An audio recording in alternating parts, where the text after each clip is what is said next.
The most dangerous thing in your kitchen right now might be that glass of water you left on the counter last night. Not because it turned toxic, because your brain already decided it looks suspicious. Meanwhile, for most of human history, people drank straight from rivers, muddy pools, animal tracks, and whatever hollow tree a frog hadn't claimed yet. No filters, no chlorine. No little warning label saying, may contain civilization-ending diarrhea. So how the hell did ancient humans survive without clean water? The answer isn't that their stomachs were magic. It isn't that their immune systems were bulletproof.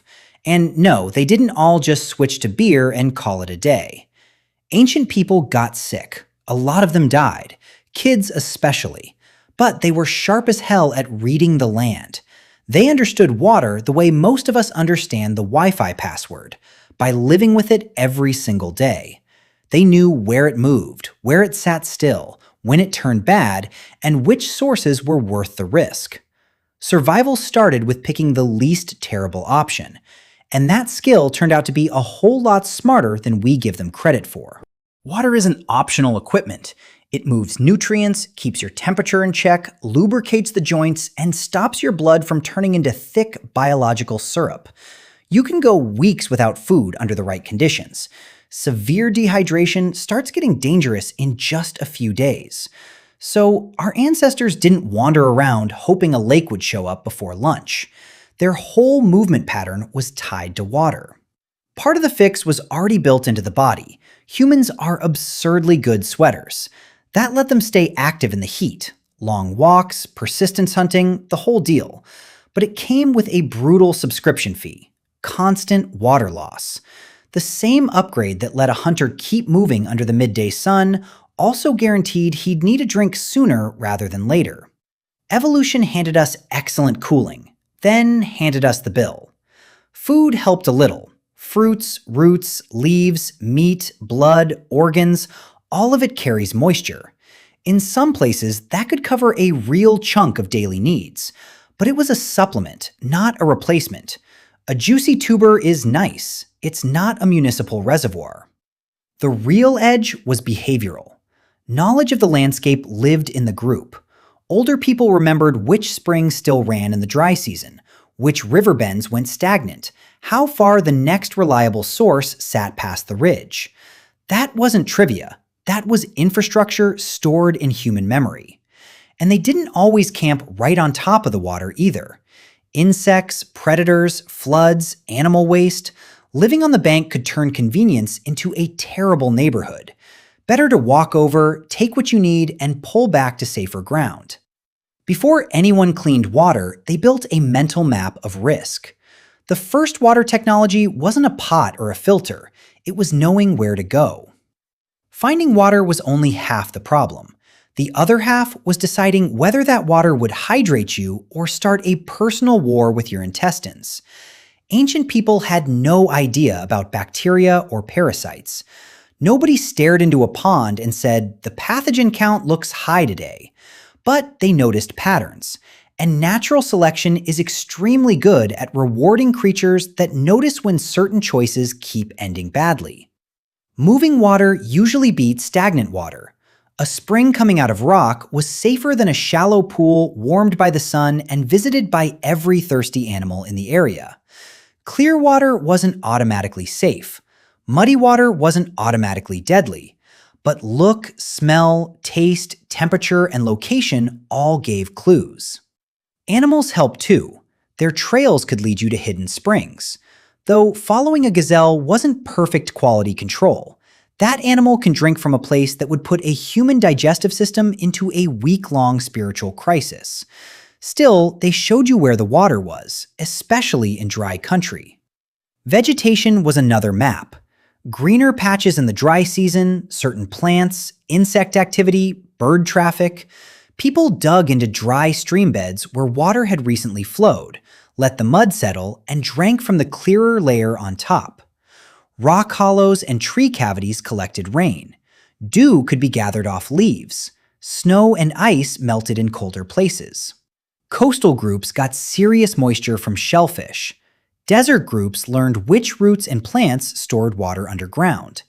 None of it guaranteed safety. It just improved the odds. And those odds got better through memory. Someone drank from the shaded spring and stayed healthy.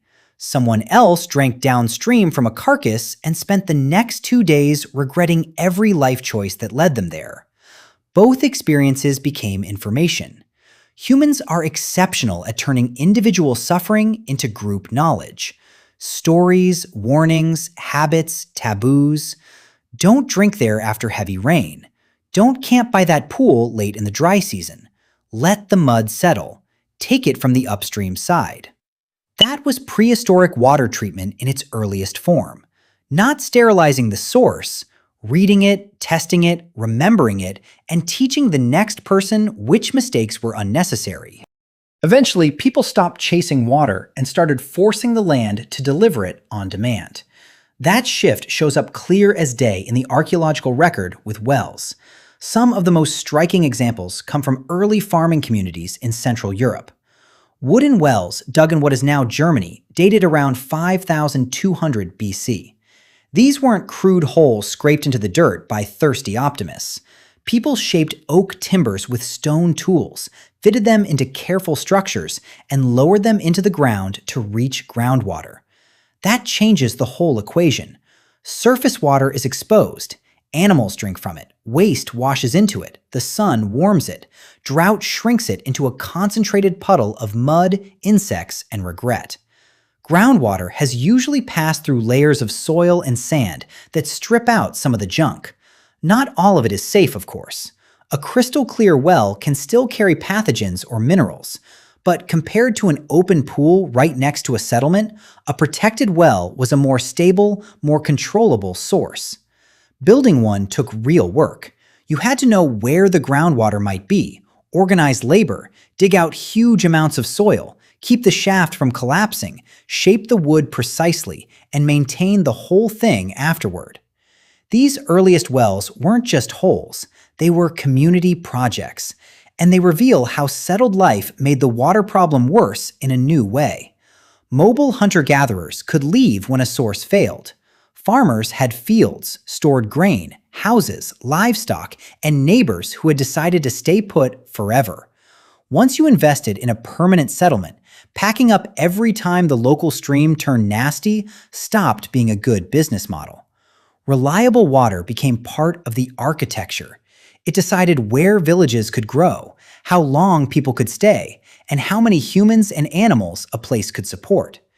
The archaeological record doesn't give us the name of the first person who suggested digging down instead of walking farther. It just preserves the result. Timber walls buried in ancient soil, built by people who turned water from a lucky discovery into planned infrastructure. The puddle had become a public utility. And once that happened, water stopped being something you just drank and started being something societies organized themselves around. Someone had to dig. Someone had to maintain the walls. Someone had to decide who drank first when the level dropped. And someone inevitably stood nearby, explaining that the shortage was caused by the previous administration. Here's the honest answer. Ancient humans often didn't have perfectly clean water. What they had was judgment, mobility, cooperation, and a steadily growing pile of hard-won knowledge. They turned experience into warnings, warnings into customs, customs into technology, technology into institutions. A shallow hole became a lined well. A storage pit became a cistern. A channel became an aqueduct. A shared rule about protecting a spring eventually became sanitation law, public health systems, and the modern expectation that a glass of water shouldn't contain anything with its own reproductive strategy. That history still matters. Access to safe water remains one of civilization's clearest dividing lines. The difference between security and disaster usually isn't whether water exists, it's whether a community can protect it, move it, test it, and share it without everything falling apart. So how did they survive without clean water? They often didn't. They just got better at making dangerous sources less dangerous. And every time you side-eye a glass that's been sitting out for 6 hours, remember, Your ancestors once evaluated drinking water by checking whether the frog inside looked healthy. We inherited their caution. We just outsourced the puddle. Next time you hesitate over a glass of water that's been sitting on the counter all night, remember where that caution came from. Your ancestors once judged a drink by whether the frog inside looked healthy. We just got better tools and outsourced the puddle. I'm curious, what's the weirdest or sketchiest water source you've ever had to drink from, or decide against? Drop it in the comments. I read every one. If this made you look at a simple glass of water a little differently, stick around. There's more where this came from.